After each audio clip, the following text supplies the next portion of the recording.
Bonjour et bienvenue sur Spiclo. Aujourd'hui, nous revenons sur le triangle rhétorique d'Aristote composé de trois notions, le logos, le pathos et l'éthos. Ces trois notions vont vous servir à aller convaincre votre public.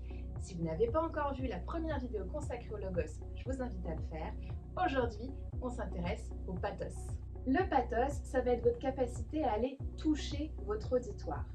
En grec ancien, il signifie douleur, expérience, émotion. Et il s'agit effectivement d'ajouter une veine émotionnelle à votre propos pour aller parler à la sensibilité de votre interlocuteur, tout en restant dans une émotion assez justement dosée. Alors comment s'y prendre pour toucher son public? Le premier élément assez efficace pour aller toucher son auditoire, c'est de raconter une histoire, de sortir d'un propos trop froid, trop factuel et qui serait donc très chargé en logos, pour aller l'incarner au travers d'un récit, d'une expérience, d'une anecdote, d'un vécu. Et pour cela, il va falloir aller parler à l'imaginaire de votre interlocuteur et donc donner beaucoup d'images à voir dans votre propos. Faire preuve de pathos, ça va d'ailleurs être votre capacité à traduire des données factuelles en quelque chose de beaucoup plus tangible et concret pour votre public.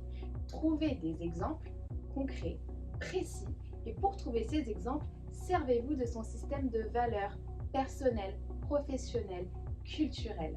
Le tout, c'est que votre auditoire se sente concerné, qu'il ait l'impression qu'on lui parle à lui et que la chose le concerne directement ou personnellement.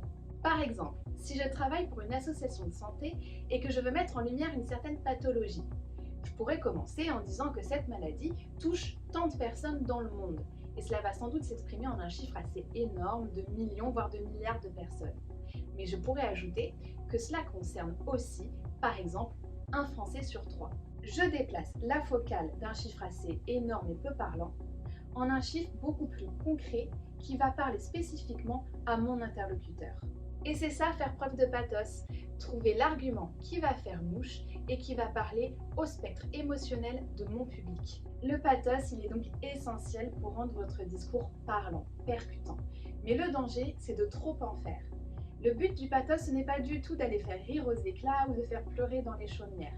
Non, c'est simplement de créer un lien, une connexion avec votre public en faisant preuve d'une sorte d'empathie, en étant capable de parler à son échelle.